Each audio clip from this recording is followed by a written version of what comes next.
how long did it take for? Was it like the first job you seen this sort of unfold, or did it take a while for it to sink in? I think I was a very, very unexperienced at the start, you know, so I was just quite happy to get jobs done, even if I wasn't making any money, you know. Be giving people the benefit of the doubt. Giving people the benefit of the Soft. doubt. Too soft. It's going to be all right. It'll all work out, you know, stuff like that. Mm-hmm. So, again, very, very unexperienced. And from all that stuff that happened, I learned a lot, you know. And it took me a couple of years to actually come out the other side. But what's it like going through that? At the start, I think you just put it to the back of your head because you're like, that's fine, don't worry about it. But Complete denial. yeah, it's fine. It'll all work out, you know. And I was just quite happy to have, as I said, all the vans with the sign writing on them, and like, I've got all these guys working for me. Look at me, this is great. But the bank balance said different, you know. Well, I said to you, I remember saying to you, you know, I think you were getting caught up in the glitz and the glam of how things look. And the front, the shop front picture. So when you get people that get caught up in that, they tend to focus on the big headline information. What does it actually mean when everything's said and done? So what do you get out of doing this? And I remember I said to you, says you can do it. You can take on £1 million contract, but if you're making £1, well, you wear all the risk and hassle of whatever's involved in that £1 million contract. And you've only made £1, you were better going and getting a job at, you know, minimum wage. So these things is where I think what you would experience is that the vans in the office, and it would look great, and this would be great, wasn't really how it was panning out, because how it looked at the front of the shop to what was actually happening behind, you know, the till, they had a mismatch. Yeah, it's really important to talk about stuff like this, because it's all right. People talk about all the good stuff, as you know, but talking about this stuff is good. I mean, I can remember you saying to me as well, like some of the jobs that we were getting in are maybe £12,000 worth of work, but it was costing us £13,000 to do the job. So, or even more, you know, and that's all down to, again, like, you've got to take some of the blame yourself, but you're bringing on people to do a job for you, and you expect them to do it in that time frame.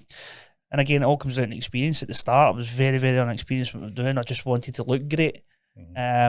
But, you know, sometimes that doesn't work. I mean, I've actually met a lot of business people that have went into the construction industry and been burnt because of these things. The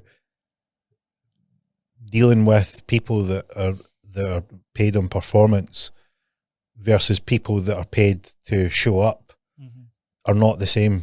But when you go into the construction industry, they look almost identical. They'll show up in a van, they'll show up with the same type of clothing, they'll use the same words, but the outcome is extremely different. You can look as good as you want, but if the jobs aren't getting done in time, you're not making profit, it means absolutely feck all, you know. Maybe it took a couple of years to realise that, but... when did so, you know, the first couple of jobs, right, we're losing money, giving guys the benefit of the doubt. Look, we'll give them another chance. How long did it go on? Do you know what? We were that busy and we were getting that much work. Obviously, we were making money in some jobs, but other jobs we weren't. But we were that busy, we ended up drafting in a couple of self-employed guys who were just obviously quoting the job. We were putting a percentage on it, and they were making their money. They wanted paid as quick as they can, so they were getting the jobs churned out as quick as they can. And then we were making our 20 or 30% that was on top of it. So I was like, this is better than what I'm doing down here, you know. I mean, I'm losing money with my own guys who I trust probably more than the subcontractors. So penny dropped, and I'm like, what am I doing here? So I think you're losing money to look good, and then the path that doesn't look as good is actually the one that works. Yeah, and it's mental how that just flicked in my head. Even some of the guys that we were bringing on, like they promise you they're great, they're amazing what they do. Some of the stuff that I could tell you, which happened in some of the jobs. Give me an example. What comes to mind? I mean, I put a plumber out to a job in Glasgow once, one of the tenement flats in Glasgow, and I asked him to rip out a bathroom and take a partition wall down. So he took one of the apprentices out with him. I think it was like the third floor, the tenement buildings in Glasgow. So he took one of the apprentices out with him. The plumber, who's a tradesman, left the job without telling anybody. Just went away, I wonder, because this is what these guys were doing with us. And told the apprentice to start kind of just ripping stuff out. So the apprentice put a hammer through the partition wall, obviously to take the partition wall down. And it was the main water main going up through all the flats, and there was nowhere to turn it off. So he's burst the pipe, and it's pissing out as fast as it can. You know how fast these main water mains come out, and high pressure. We couldn't turn it off. So all the flats below were getting like drowned with water out for about an hour and a half.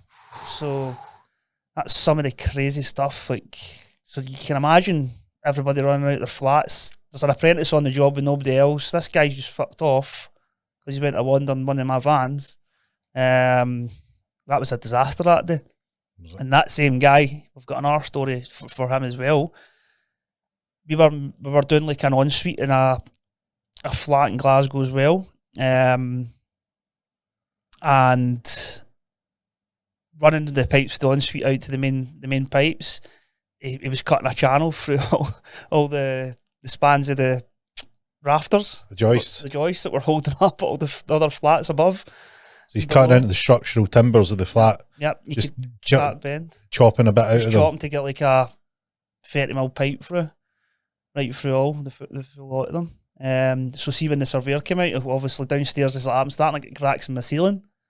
So he's came out and looked at it, and I had to like get into the flat below, prop it all up, rejoined it all together with big bolts and stuff like that. So that could have been an absolute disaster as well. Wow. So that's just some of the crazy stuff that happened back in the day. And this is the thing, is like, who's left paying the, who's paying that's just us at a loss again. Yep. So you went from making money to now it's cost you money because you've got someone that you've trusted who's not done what they said they would, and now you've went from making profit to dealing with headaches with neighbours, dealing with headaches with the client, dealing with headaches with, you need somebody else to come in and do the remedial work. Yep. Because this guy's butchered structural wood